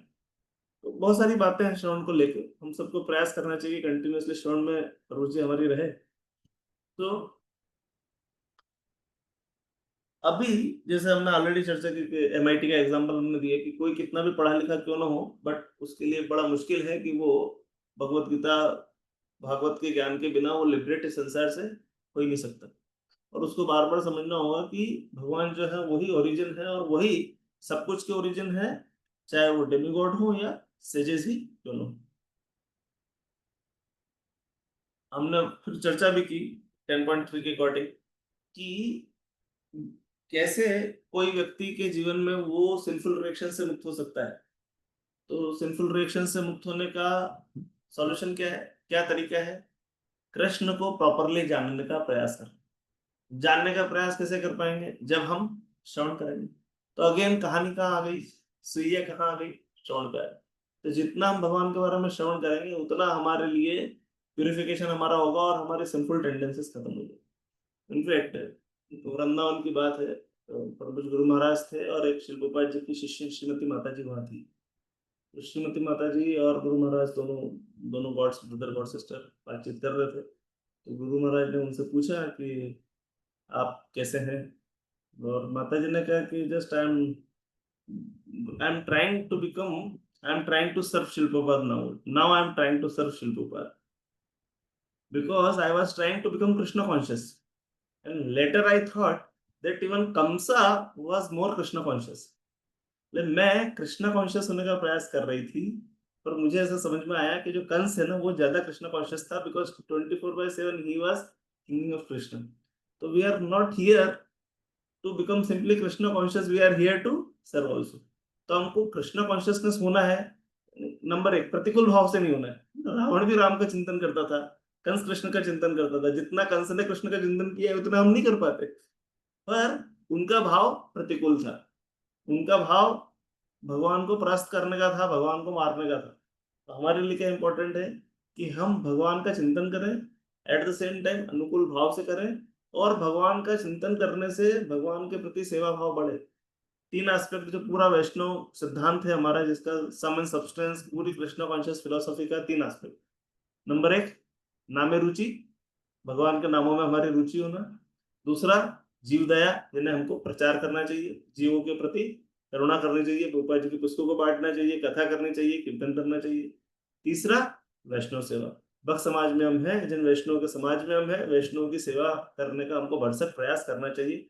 कोई भी मौका हो जहां पे हम भक्तों को प्रसन्न कर सके, ऐसे किसी मौके को हमको छोड़ना नहीं चाहिए। Sum and substance of our whole Krishna conscious philosophy. तो ये सब कैसे होगा? जितना ज्यादा हम भगवान के बारे में श्रवण करेंगे, भगवान के बारे में अनुकूल भाव से चिंतन करेंगे, तो स्वाभाविक रूप से हमारे हृदय में इच्छा है। अभी भक्त आए थे तो बोले कि प्रभु जी मुझे ना किसी ने नहीं बोला, मेरी अथॉरिटी ने नहीं बोला कि आप किताब बांटो, मेरे प्रेसिडेंट ने नहीं बोला, मेरे जीवीसी ने नहीं बोला, मेरे गुरु ने नहीं बोला कि आप जाओ किताब बांटो, बट स्टिल मेरे अंदर खुजली रहती है, मैं कहीं पे भी जाता हूँ किताब बांटता हूँ। क्यों बांट रहे हो प्रभु जी किताब?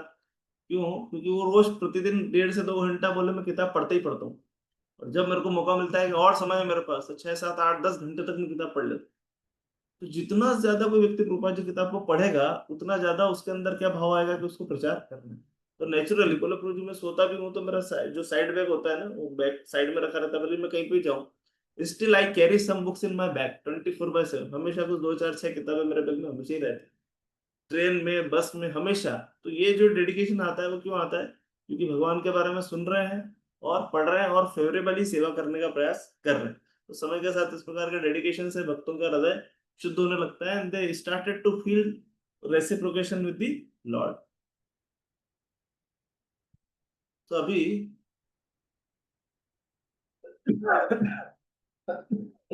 सॉरी 4 और 5 में भगवान ने कई सारी क्वालिफिकेशंस के बारे में बताया, क्वालिटीज के बारे में बताया, जैसे इंटेलिजेंस। तो प्रभुपाद जी ने तात्पर्य में भी सारी चीजों को एक उसको लिया है, एक समरी रूपा जी ने उसमें सबके दिए। Intelligence, the power to analyse things in their proper perspective. Intelligence क्या होती है? किसी भी चीजों को सही संदर्भ में समझ पाना। तो इंटेलिजेंस हमारे स्ट्रांग होती है जब हम शास्त्रों को पढ़ते हैं, क्योंकि शास्त्र हमको क्या करते हैं? भेद बुद्धि देते हैं, क्या सही है क्या गलत है, इसके बारे में हमको कौन बताता है? शास्त्र बताते हैं। इसलिए हमारा शास्त्रों का जितना अध्ययन हम अच्छे से करेंगे, उतना हम ये देख पाएंगे कि हमारे लिए क्या सही है क्या गलत। और ये जो नॉलेज क्या होता है कि किस कोई चीज मैटर है और कोई चीज स्पिरिट है, उसके बारे में हमारी समझ क्या इस ज्ञान के माध्यम से बढ़ती है। असम्मोह, किसी भी प्रकार के डिलीजन से हम मुक्त हो जाए। सबसे बड़ा जो मोह है वो तो हमारा इस शरीर के प्रति, उससे हमको मुक्त होना। तो ऐसी कई सारी बातें हैं। भक्तों से मेरा निवेदन है, और अभी आप जब एग्जाम भी देंगे तो आप पढ़ेंगे इसको, इन सारी परपोर्ट्स को और एनालॉजीज को आप अच्छे से पढ़ के उसको दीजिएगा। अभी यहाँ पे 10.6 में भगवान का बारे में बता रहे हैं कि भगवान क्या है। वो भगवान सब कुछ के सोर्स है, सभी के सोर्स है। किस किस के? चाहे वो ग्रेट सेजेस क्यों ना हो, मनु क्यों ना हो, सारी जीवात्माएं क्यों ना हो। और फिर भगवान जीनोलॉजिकल सिनॉप्सिस भी देते हैं यूनिवर्सल पॉपुलेशन के बारे में। इसी में हिरण्यगर्भ शब्द का मतलब क्या बताते हैं? जो कि ब्रह्मा जी हैं, जो कि ओरिजिनल क्रिएटर हैं, इस संसार के क्रिएटर हैं। ये क्या है? भगवान की एनर्जी। तो भागवत में हम देखते हैं कि सर्ग यानी प्राइमरी क्रिएशन, जो सृष्टि का प्राइमरी क्रिएशन है, दैट इज कॉल्ड सर्ग। विसर्ग ये सेकेंडरी क्रिएशन। तो जो प्राइमरी क्रिएशन है वो तो भगवान करते हैं, और सेकेंडरी क्रिएशन स्टैंड फॉर जो संसार का जो कहा समुद्र, पहाड़, नदी, तालाब, सब कुछ, ये सारी चीजें जो है, ये इस यूनिवर्स को जो डिजाइन करता है वो कौन करते हैं? ब्रह्मा जी करते हैं। तो ब्रह्मा जी की शक्तियों का सोर्स क्या है? वो कृष्ण की कृपा ही है। वहीं से हम उसको आगे समझेंगे। भगवान समस्त जीवों के माता पिता हैं, सब कुछ के ग्रैंडफादर भी है भगवान। और जबकि ब्रह्मा जी को कहा जाता है ग्रैंडफादर, पर कृष्ण उनके भी प्रपितामह है, यानी उनके भी ग्रेट ग्रैंडफादर। सो अभी 10.7, जैसे जैसे हम भगवान की विभूतियों को जानते हैं तो उसका उद्देश्य क्या है? जैसे जैसे हम भगवान की विभूतियों को जानने का उद्देश्य क्या है? क्यों हम जानना चाहते हैं? बताइए, क्या कंक्लूजन है? क्यों हम भगवान की विभूतियों के बारे में हमको चर्चा करनी चाहिए, क्यों सुनना चाहिए? क्या कारण है? यस शुभ माता जी बोलिए। प्रभु जी, जो मुख्य उद्देश्य है भगवान से प्रेम करना, तो जितना ज्यादा हम उनके बारे में सुनेंगे, जैसे रुक्मणी जी ने सुना था तो वो फिर उनके प्रति आकर्षित हो गई थी, तो जितना हम विभूतियां सुनेंगे, जितना ज्यादा आकर्षित होंगे, तो हमारा प्रेम उतना बढ़ेगा, सेवा का भाव उतना बढ़ेगा कि एग्जैक्टली, जितना इतने ज्यादा हम भगवान के बारे मतलब। में सुनेंगे समझेंगे, हमारा प्रेम बढ़ेगा। That's great. ठीक है। और जब भगवान के प्रति हमारा प्रेम बढ़ेगा तो स्वाभाविक रूप से हमारी क्या बढ़ेगी? उनकी सेवा 18.66, करने में रुचि, उनकी सेवा भक्ति करने में बढ़ेगी हमारी प्रभु रुचि जी। बढ़ेगी। 18.66, 18.66 भगवत गीता कौन बताएगा? बोलिए। प्रभु जी, वही हरे सर्व कृष्ण प्रभु धर्मान जी। परित्यज्य वाला सर्वधर्मान है। परित्यज्य हाँ, मामेकम सर्व शरणं सर्वधर्मान धर्मान परित्यज्य। परित्यज्य मामेकं शरणं व्रज। एग्जैक्टली तो जितना ज्यादा हम पढ़ेंगे, जितना ज्यादा भगवान के बारे में सुनेंगे, जितना ज्यादा हम भगवान के बारे में समझेंगे, तो मोस्ट इम्पोर्टेंटली हमारे अंदर भगवान के प्रति शरणागति का भाव आएगा, और हम भगवान की शरण को स्वीकार करने की इच्छा हमारे अंदर स्वाभाविक रूप से बढ़ने लगेगी, जो कि हमारे अंदर भगवान के प्रेम को परिलक्षित करने वाली है। बच्चा मम्मी से कहता है mummy I love you, mummy I love you. Mummy ने कहा बेटा एक काम कर, मेरे पैर दर्द हो रहे हैं, जरा तो रोटी बना दे। तो mummy I love you but I can't cook for you. मैं रोटी मैं नहीं बनाऊंगा, रोटी आप बना लो। तो ये जो प्रेम नहीं है, ये सिर्फ बातों का प्रेम है। तो असली प्रेम क्या है? वो सेवा में परिलक्षित होता है, और वो सेवा शरणागति के माध्यम से दिखाई देगी कि हम भगवान की कितनी शरण ले रहे हैं। और भगवान की शरण किस प्रकार से डिसाइड होगी कि कितना हम गुरु के प्रति, जो बोनाफाइड स्पिरिचुअल मास्टर है उसके प्रति हम शरणागत हैं। और बोनाफाइड मास्टर ने, स्पिरिचुअल मास्टर ने जो अथॉरिटी लाइन क्रिएट की है, चाहे मान लीजिए आप किसी मंदिर से जुड़े हैं तो कोई टेम्पल प्रेसिडेंट होंगे, कोई डिपार्टमेंट हेड होंगे, या कोई कंसर्न डिवोटी होंगे, काउंसलर होंगे, आपके मेंटोर होंगे, तो उनके प्रति भी आपकी शरणागति का भाव कितना है वो यहाँ से दिखाई देगा। क्योंकि हो सकता है कि हम कृष्ण के प्रति शरणागति की बातें तो कर लें, बट गुरु महाराज के प्रति शरणागति नहीं हो सकता है। गुरु महाराज के प्रति हम शरणागत है, गुरु महाराज आप जो बोलेंगे वो करेंगे, बट आपके टेम्पल का प्रेसिडेंट कुछ बोलेगा तो हम नहीं करेंगे। तो ऐसे में क्या है, ये सब धोखेबाजी हो जाती है। तो शरणागति मतलब फुल फ्लेश शरणागति, ये 100% शरणागति कृष्ण चाहते हैं। इसीलिए हम चैतन्य महाप्रभु की पूजा करने वाले लोग हैं, क्योंकि Krishna is what expecting 100% surrender, and for a condition soul like us it's not possible. 100% शरणागति कैसे लाए, इतना इतना विनम्र नहीं हो पा रहे ना, इसीलिए। तो बट चैतन्य महाप्रभु ने कहो कि डोंट वरी, ग्रेजुअली ट्राई करो, प्रणादपि सुनिचन, धीरे धीरे होगा, नाम जप करो, फिर धीरे धीरे आगे बढ़ो, समय के साथ शरणागति आएगी। माता जी लिख रहे हैं, गुरुमुख पद्म वाक्य चित्तते करिए आए थे। तो ये जब हम गाते हैं प्रतिदिन गुरु पूजा में, that is quite fine, but जब जीवन में इम्प्लीमेंट करना होता है, तो गुरु महाराज की सेवा तो वो इतना आसान होता नहीं। भक्त बोलते हैं, गौरांग गुरु उसकी क्लास में थे, गौरांग गुरु ने बताया कि कई भक्त बोलते हैं कि अरे महाराज जी, गुरु महाराज हमसे बात ही नहीं करते, प्रभु राधानाथ महाराज हमसे बात ही नहीं करते, कोई इंस्ट्रक्शन देते ही नहीं, बातें नहीं करते, बातें नहीं करते। तो उन्होंने कहा कि देखो, जब तक बात नहीं कर रहे हैं तब तक ठीक है, अगर वो बात करके उन्होंने कुछ इंस्ट्रक्शन दिया और आप नहीं कर पाए ना, तो फिर आप कभी बात नहीं करोगे। तो गुरु महाराज की सेवा करना, दैट इज ओके, और that is not very easy job, but ठीक है, हम प्रयास इसीलिए कर रहे हैं। प्रभु जी वाणी संग ज्यादा इजी बताया गया, वपु संग में थोड़ा सा पप्पू डिफिकल्ट हो संग, जाता है। हाँ, इसीलिए हम वाणी पे आ जाते हैं। तो वो भी वाणी देंगे, बट कितना हमको सेवा करना है, वो शरणागति धीरे धीरे आएगी। तो जितना हम भगवान की महानता के बारे में जानते हैं ना, समय सब्सटेंस क्या है, जितना हम प्रोसेस के बारे में जानते हैं, जैसे जितना महिमा आपने श्रवण किए भक्त समाज में रहने की, एसोसिएशन के बारे में आप जितना सुनेंगे ना, उतना भक्तों के समाज में रहने का आपका भाव होगा। और जैसे जैसे आप सेवा के बारे में सुनेंगे कि भगवान की और भक्तों की सेवा करने का क्या फायदा है, तो आपके अंदर सेवा भाव बढ़ेगा। और जब आप स्वाभाविक रूप से सेवा भाव आपको बढ़ेगा, तो भक्त समाज में आपसे स्वाभाविक रूप से प्रेम से भी करने वाले हैं। कई बार कुछ भक्त होते हैं जिनसे सभी प्रेम करते हैं, क्यों? क्योंकि वो सेवा भावी है। कोई भी भक्त कुछ कहेगा, वो उसकी सेवा को पूरा करने का प्रयास करता है, वो जब कुछ क्रिटिकल सर्कमस्टेंस हो तभी वो मना कर पाता है। हम देखते हैं, हमारे कई वैष्णव के जीवन में हमने देखा है यहाँ पे कि कई बार उनको बड़ी कठिन परिस्थितियों में भी किसी वैष्णव ने अगर कोई सेवा कही और उन्होंने उसको करने का प्रयास किया, तो जो दूसरे वैष्णव जिसने सेवा दी थी, जो अधिकारी था, उसने देखा कि अरे इसकी बिल्कुल स्थिति नहीं थी इस सेवा को करने की, पर उसके बाद भी इसने मेरी सेवा स्वीकार की, और न सिर्फ इसने उसको एग्जीक्यूट भी कर दिया, जबकि इसकी शारीरिक स्थिति बड़ी खराब थी। तो ऐसी स्थिति में क्या होता है, जिस भक्त ने वो सेवा दी थी, उसको जब पता चलता है कि अरे मैंने इस भक्त को पानी लेके आने की सेवा दी थी, जबकि इसको तो बुखार था, बट इसने मेरी सेवा को मना नहीं किया, ये पानी लेके आ गया। तो अभी वो जो भक्त जिसने सेवा दी है ना, उसकी कितनी कृपा उस भक्त को मिलने वाली है जिसने सेवा को एग्जीक्यूट किया। तो जितना ज्यादा हम भक्त समाज में रहना, सेवा की महिमा श्रवण करना, भक्तों के समाज में रहने की महिमा श्रवण करना, जितना हम सुनते हैं और जितना हम करने लगते हैं, तो समय के साथ भक्त समाज में भक्त सभी हमको प्रेम करने लगते हैं।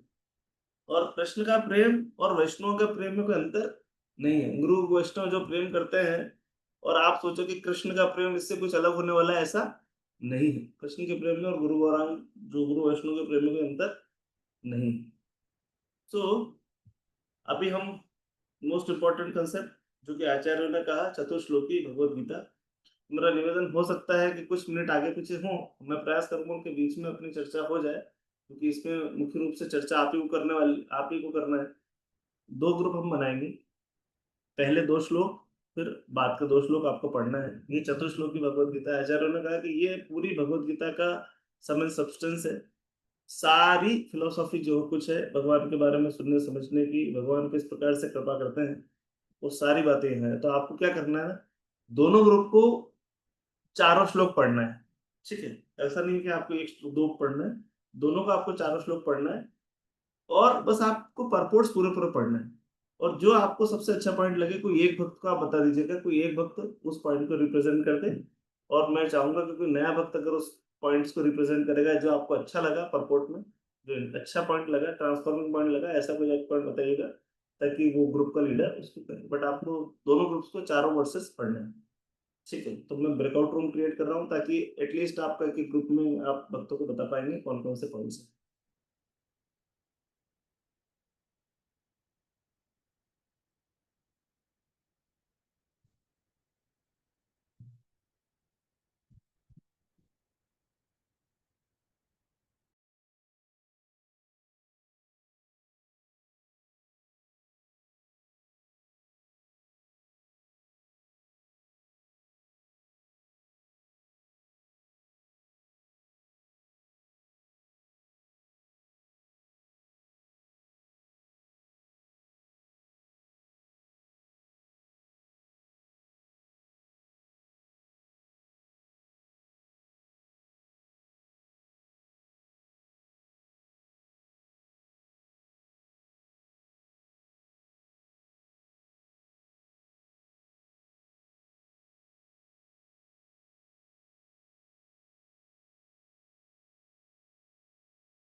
कृष्णा जी, प्रभु जी, मैं क्लास से डिस्कनेक्ट हो गई, प्लीज वापस कनेक्ट कर दीजिएगा।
हरे कृष्ण। सबने श्रवण पे इतनी चर्चा की कि मतलब ने कहा कि अभी और श्रवण इससे अच्छा कुछ तो छोड़ ही दिया। अरे सभी, चलिए मैं इसको जो आपने जो पढ़ा है उसके बारे में भी हम श्रवण करेंगे। पर पहले मैं इन चारों श्लोकों के बारे में जो कुछ बेसिक बातें हैं, क्योंकि इसमें और चर्चाएं हमारी बचेंगी। अभी हम नेक्स्ट सेशन में भी इस श्लोक के ऊपर चर्चा करेंगे। अभी आज आपने पढ़ा है तो कुछ और चीजों की क्लैरिटी लेके हम नेक्स्ट सेशन में फिर से इसके बारे में थोड़ी चर्चा करेंगे। फंडामेंटली ये चारों श्लोक जो है चतुश्लोक की भगवत गीता, उसमें सबसे पहला है 10.8। उसमें भगवान क्या बताते हैं, इसका जो थीम है वो क्या बताती है कि कोई यदि भगवान की विभूतियों को जान लेगा, तो उससे क्या होगा, वो शुद्ध भक्त बन जाएगा। 10.8 क्या बताती है कि जो व्यक्ति भगवान की विभूतियों को जान लेगा वो भगवान का शुद्ध भक्त हो जाएगा। ठीक है, अभी शुद्ध भक्त हो जाएगा, दैट इज ओके। तो शुद्ध भक्त क्या करेंगे, तो ये 10.9 में आया है। मैं समस्त आध्यात्मिक तथा भौतिक जगतों का कारण हूँ। प्रत्येक वस्तु मुझी से उद्भूत है। जो बुद्धिमान या भली भांति जानते हैं वे मेरी प्रेम भक्ति में लगते हैं और हृदय से पूरी तरह मेरी पूजा में तत्पर होते हैं। यहाँ भगवान ने क्या कहा, हृदय से पूरी तरह से मेरी पूजा में तत्पर होते हैं। That is very important. यहाँ क्या हो रहा है, तत्पर होते हैं। अभी पूजा शुरू नहीं की, पूजा कहाँ शुरू हो रही है, इसके बाद वाले वर्ष।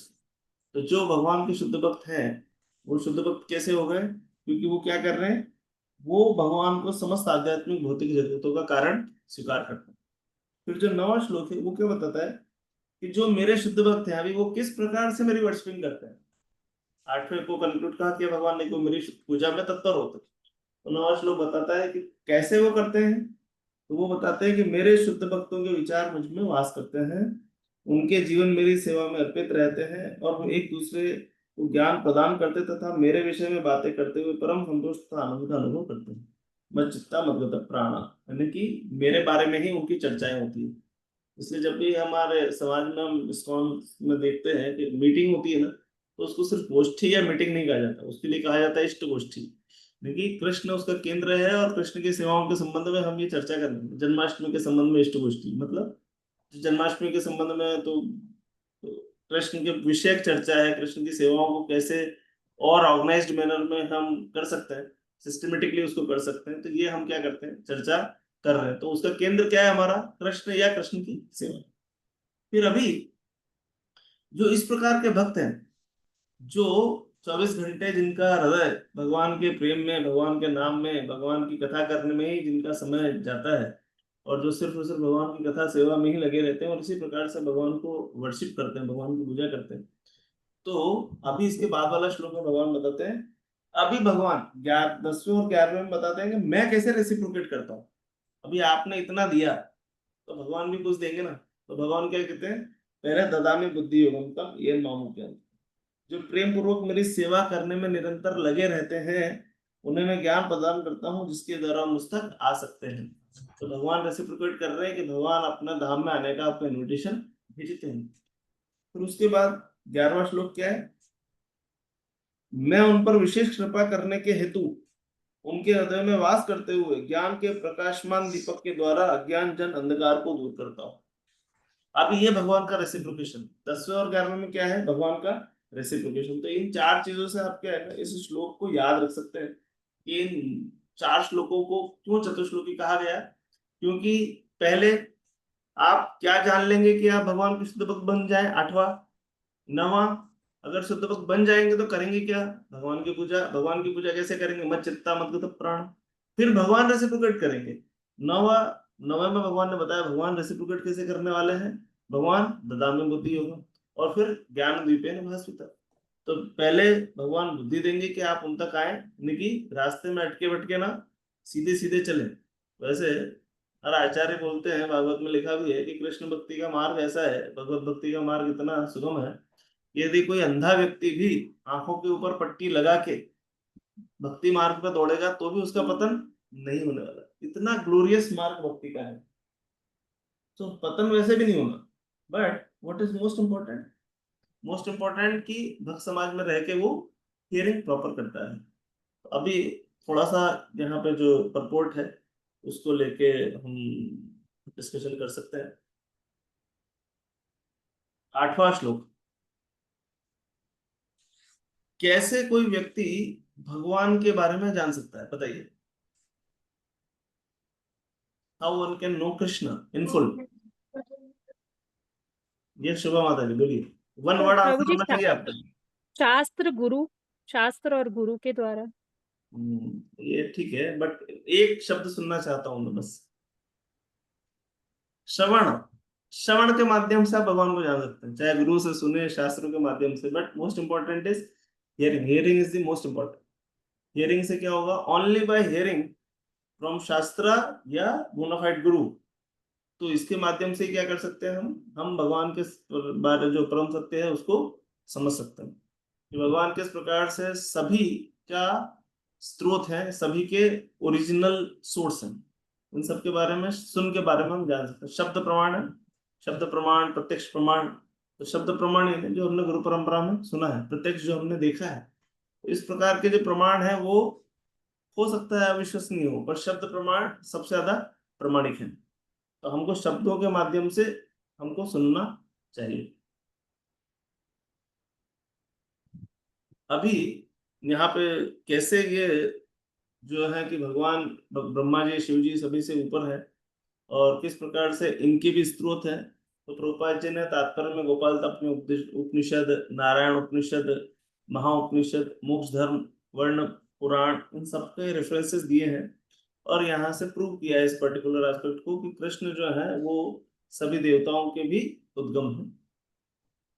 और जो भगवत भक्ति के मार्ग पे हैं उनको क्या करना है? उनको जो भगवत भक्ति के मार्ग में सीरियसली सिंसियरली बने रहना चाह रहे हैं, उनको सबसे पहले क्या करना है? प्रभुपाद दो बातें बताते हैं कि सब उसको डिटर्मिनेशन के साथ भक्ति करने का प्रयास करना है, विद डिटर्मिनेशन, निश्चय के साथ, दृढ़ निश्चय के साथ। और दूसरा, भगवत गीता को किसी भी अनऑथराइज्ड कमेंट्री से नहीं पढ़ना है। अगर कोई व्यक्ति अनऑथराइज्ड मैनर में भगवत गीता की कमेंट्रीज को पढ़ेगा, in that case it would be fruitless. ठीक है। अभी 10.9 जो है दैट इज क्वाइट ग्रेट। उसका परपोर्ट भी प्रभुपाद ने बहुत विस्तृत परपोर्ट है, अच्छा लिखा है। इसमें भक्ति लता बीज की एक एनोलॉजी आती है 10.9 के परपोर्ट में कि सबसे पहले बड़े जो सौभाग्यशाली लोग होंगे वो क्या करने वाले हैं? वो एक शुद्ध भक्त के दर्शन करने वाले हैं, उनसे मिलने वाले हैं। उसके बाद श्रवण कीर्तन के माध्यम से क्या होगा? एक बीज है ना? बीज क्या है? भक्ति के बीज का उदय कैसे होगा? सबसे पहले तो कोई व्यक्ति शुद्ध भक्त से, साधु से मिलेगा, तो उसके हृदय में बीज आ गया है ना, बीज बो दिया गया है। अब ये बीज बढ़ेगा कैसे? जब वो साधु के माध्यम से श्रवण कीर्तन करेगा। फिर धीरे धीरे अगर वो श्रवण कीर्तन करता है और विट्स का ध्यान रखते हुए करता है कि किसी भी प्रकार की जो नकारात्मक पौधे होते हैं, जो इन खरपतवार जो होती है, वो इस मेन जो हमारा लता है, भक्ति लता है, उसके आसपास ना आ जाए। पूजा, लाभ, प्रतिष्ठा हो गया, काम, क्रोध, मद, मोह, आश्चर्य, हमारे अनर्थ हो गए। अनर्थ हमारे क्यों है? अनर्थों का सबसे बड़ा कारण है रजोगुण और तमोगुण। अगर हम रजोगुण तमोगुण को ओवरकम कर लेंगे, देयर वांट बी एनी अनर्थ। तो इसके कारण ही हमारे संसार में सारे अनर्थ है जीवन में। तो अभी क्या करना है? उनको अवॉइड करते हुए, खरपतवारों को अवॉइड करते हुए, श्रवण कीर्तन के जल के माध्यम से हमको उस बीज को सींचना है। और जैसे जैसे हम उसको श्रवण कीर्तन का जल देते जाएंगे, स्वीट जो बीज है वो फलेगा, फूलेगा, एक लता निकलेगी, वो पेनिट्रेट हो जाएगी। वो पेनिट्रेट होकर कहाँ तक जाएगी? ब्रह्म ज्योति तक जाएगी। पर हमको रुकना नहीं है, हमको उसको धीरे धीरे धीरे धीरे करके फाइनल डेस्टिनेशन हमारी क्या है? गोलोक वृंदावन धाम में भगवान के श्री चरणों का वो जो लता है वो आश्रय ले, वहीं पे जाके उसको रोकना है। और वहां क्या करेगी? ये जो वाटरिंग प्रोसेस है हमारी, वाटरिंग प्रोसेस, अभी तक हमको पानी देना रुकना नहीं। पानी देना क्या? ईयरिंग और चैंटिंग को रोकना नहीं है। और वहां जाके ये फ्रूट और फ्लावर को बियर करने वाली है। कौन सी? यही लता वहां जाके वृक्ष बन जाएगी। और फाइनली कोई भक्त जो है पूरी तरह से कृष्ण प्रेम में निमग्न हो जाएगा, और तो और वो इस स्थिति में आ जाएगा कि भगवान के बिना रह न पाए।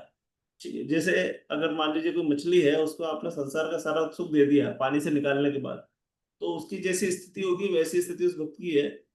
इसलिए कोई भक्त अगर है तो वो बिना भक्त की, कृष्ण की कृपा के, बिना भगवान की वाणी श्रवण की, बिना भगवान का नाम लिए रह नहीं सकता। प्रदास ठाकुर इसका बेस्ट एग्जाम्पल है। नवाब ने कहा कि हम भाई मार देंगे आपको, पीट देंगे, इतने बाजारों में पिटाई करेंगे। उन्होंने कहा कि आप कुछ भी कर दो, खंड खंड कर दो आप, पर मेरा हर जो शरीर का टुकड़ा होगा वो भी हरे कृष्णा महामंत्र के जाप करने वाला है। तो अभी 10वें और 11वें में क्या बताया? 10वें 11वें में भगवान किस प्रकार से रेसिप्रोकेशन करते हैं। तो भगवान बुद्धि देते हैं। तो जो बुद्धि योग है ना, Buddhi Yoga is the Krishna consciousness only, और action in Krishna consciousness is a sign of highest intelligence. जब हम कृष्ण भक्ति के मार्ग में कोई एक्टिविटीज करते हैं, that is the highest form of Krishna consciousness. ठीक है, उसके अलावा 11वें अध्याय में क्या बताते हैं भगवान, इस प्रभुपाद जी अपने तात्पर्य में लिखते हैं कि जो कंडीशन जीवात्मा है उनका हृदय क्या है, वो भौतिक जगत की जो मटेरियलिज्म के कारण जो डर्ट है, जन्मों जन्मों के कारण जो कचरा जमा है वो हृदय में जमा है। उसके बाद जब वो धीरे धीरे जप करना शुरू करता है, डिवोशनल सर्विसेज रेंडर करना शुरू करता है, तब क्या करता है, तब उसके हृदय में थोड़ा शुद्धिकरण आता है, चेतो दर्पण मार्जन। और ये सारी चीजें होनी चाहिए मेंटल स्पेकुलेशन या आर्गुमेंट के माध्यम से नहीं होनी चाहिए। मेंटल स्पेकुलेशन और आर्गुमेंट जो है वो इन सारी चीजों को साफ नहीं कर पाते, और अगर वो कोई व्यक्ति उसी में लगा रह जाता है ना, तो या तो इम्पर्सनलिज्म में चला जाएगा या वो मेंटल स्पेकुलेटर बन जाएगा। तो इस प्रकार की प्रवृत्ति से हमारे लिए मुक्त होना बड़ा आवश्यक है। ठीक है, आज हम अपनी चर्चा को यहीं रखते हैं। इसमें जो भक्तों के भाव हैं उनको हम नेक्स्ट अभी चर्चा में, जो कि हम शनिवार को हम मिलने वाले हैं, तो प्लीज याद रखिए शनिवार के दिन हमारी क्लास होगी, उसमें थोड़ा सा हम इसके बारे में चर्चा करेंगे और 10 चैप्टर को कंप्लीट करने का प्रयास करेंगे। हरे कृष्ण, श्री प्रभुपाद की जय, श्रीमद् भगवद गीता की जय। हरे कृष्णा, प्रणाम प्रभु जी। हरे हरे, हरे राम राम। हरे कृष्णा, प्रणाम प्रभु जी।